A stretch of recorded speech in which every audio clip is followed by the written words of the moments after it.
Hey guys, welcome back to Hardcastle Homestead. If you are hearing the weather currently, it is a light drizzle here in Springfield, Missouri.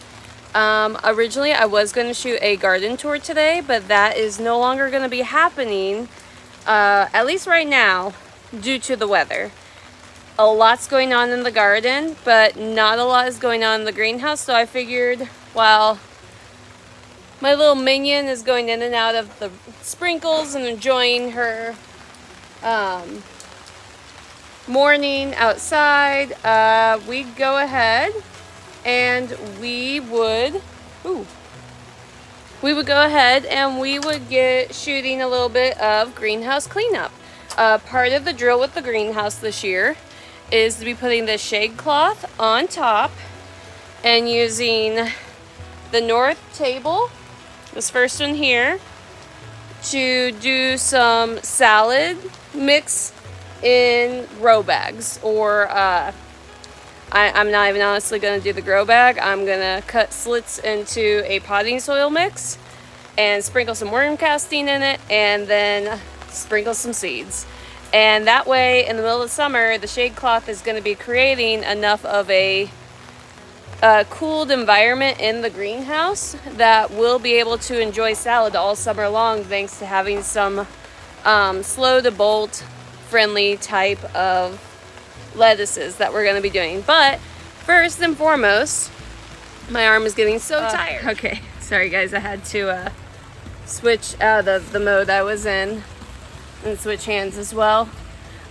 So what I'm going through right now is there's a lot of babies in here that unfortunately just got sunburnt, or gardener neglect is a real thing whenever the growing season moves from the greenhouse out to the garden.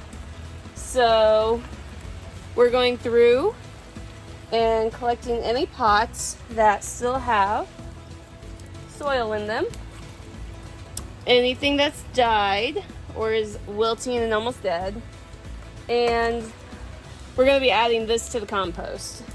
It's going to be rejuvenating the energy. It's going to help break down some of the stuff that's already back there, and the goal is to get the greenhouse to be a sanctuary and a place to rest when it's time to take a break from the garden, whether it be at high noon or if it's been a rough day and Mama Bear just needs a space.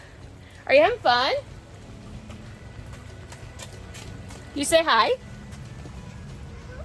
Hi. Yeah.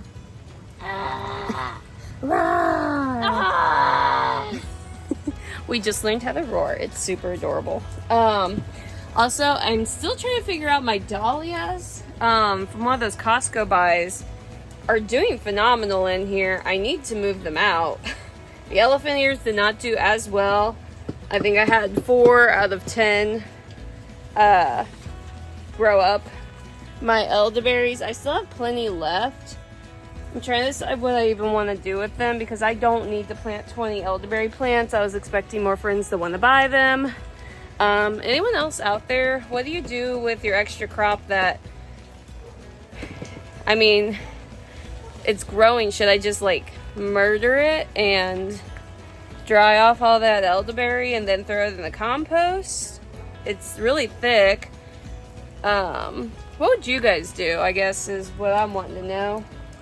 And let's see, I still have just a few of the dahlias from Floret and a few of the zinnias that were really struggling, so I let them stay in here and catch up while the more vivacious dahlias and zinnias went out.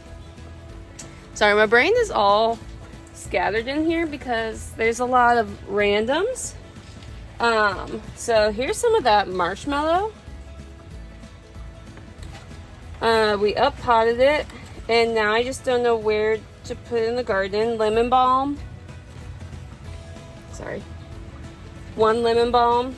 I have 3 lavender sprigs that have really done well. They've actually done better in here than they have out in the garden. That surprised me.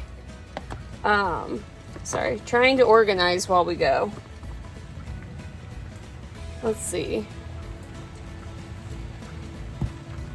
Gonna give you guys a handy dandy prop there. So yeah, marshmallow,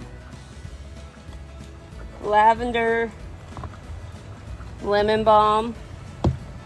They are still marked. This one's a late sprouter, but it is a king acorn squash. I don't remember what this one was labeled, and that's the problem with some of the stuff I have left. I gave up on it because it wasn't sprouting, and now I have all these squash that are not labeled at all.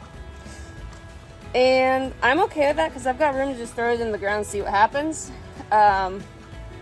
But these are definitely the moments when it is definitely recommended to put a label in every pot instead of my method, which was I've got a row of 4. I'm gonna just do the first tag, and because I'll know the whole row is that tag, and then the only one sprouted that had the tag in it and the others didn't, and I don't remember what they are, even going back and looking at the camera. Another important thing that I'm doing is all of my trays I'm pulling to be washed. These are all Bootstrap Farmer. This is not a sponsored video. I just love their product. And then these are a specialty line. I don't know if they're limited or if they're just like a contracted or some sort of deal with Whispering Willow Farms in Arkansas and Bootstrap, but she did this really cool color collection line and I'm obsessed with them, and they're super hard. I mean, let's just do one. So putting good force on this versus this was an Amazon. It's a little bit bigger. This was this year and it's cracked. I don't know if you need a side by side there. This one is clearly higher quality though. Same force. Full weight on it.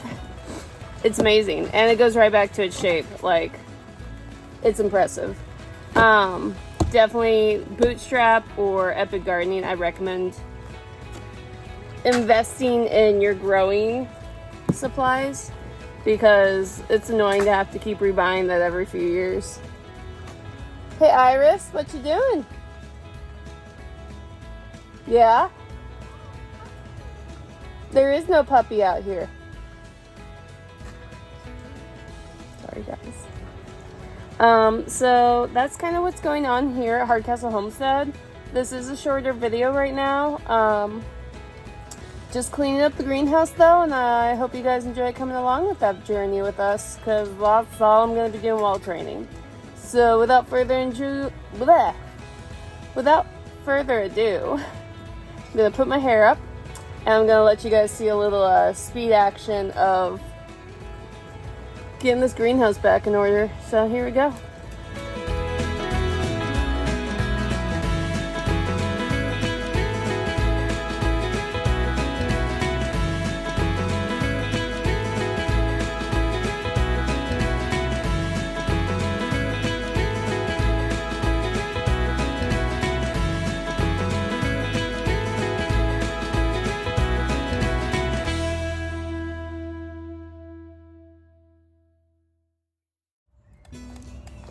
Alright guys.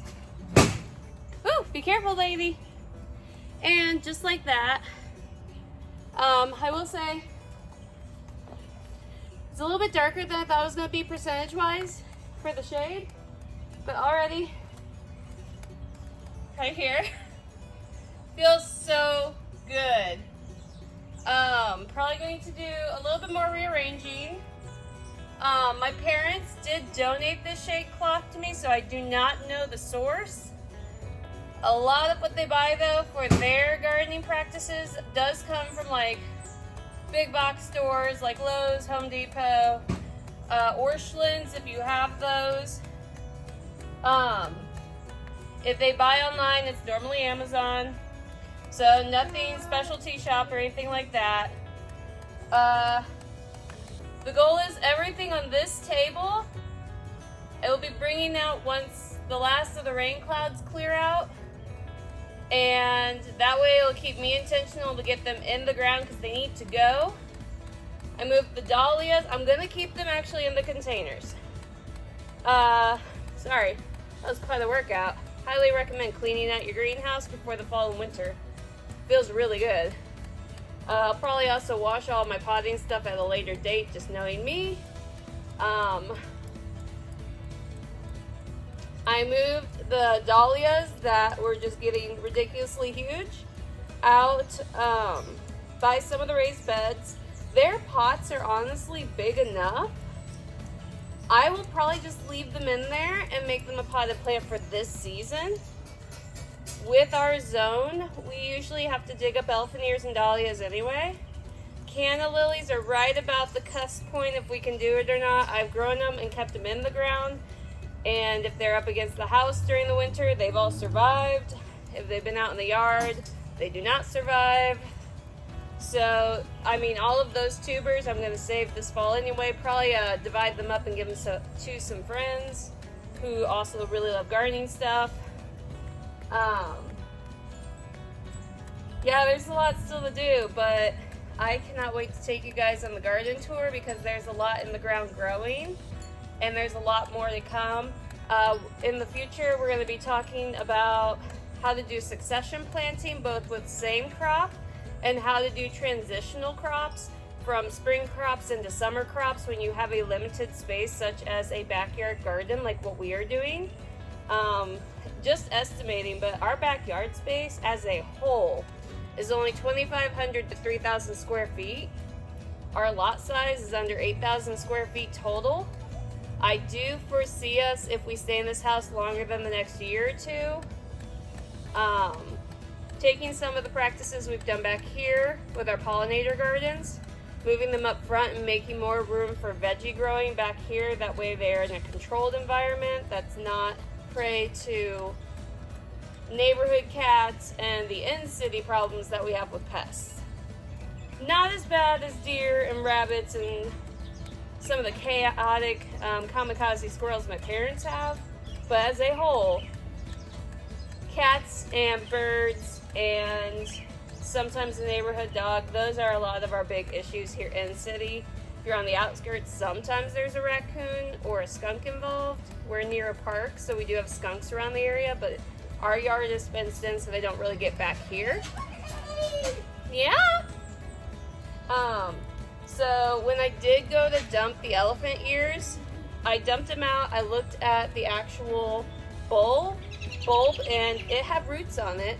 It was starting to send up shooters. I think we just haven't been hot enough, and they've been in the greenhouse that now with leaves on the trees is partially shaded on the back end where they were. So I'm gonna actually move them out and let them be the sun-loving plants that they are. Some of them I'm probably going to uproot into nice pots and just place them around the garden because the front yard garden pots have already been filled for the season with cannas, sweet potato vines, coleus, those caladiums we had, you know, the mini elephant ears that are red and have freckles on them. And it's growing season, guys. I'm so excited. I'm happy that you guys are here with me too. Thank you for watching me clean my greenhouse today. I hope I didn't scar anyone with all my little pan adjustments. It is muggy out here. It is humid from that little bit of rain we had coming through. And it's not horrible in temperature because of the shade clouds, but I see another storm coming in on the front over there. So at this point, I think it is going to be our time to sign off. But I did want to make sure that you guys always remember that just create your content, create your memories, make notes, make journals, There's so much that happens in a growing season, especially when you're trying to want to do this every year and learn every year. Make your journals. I'm not good at journal keeping, so I make these vlogs. I know not a lot of people are watching. That is okay. I have record now of what I'm doing this year, what I like this year, and what I can maybe change over the next 5 years. So don't be afraid to document. Don't be afraid to record stuff. Just make sure to go outside and get dirty and have fun this summer. I'm so excited to take this journey with you guys. I'll see you next time on the garden tour.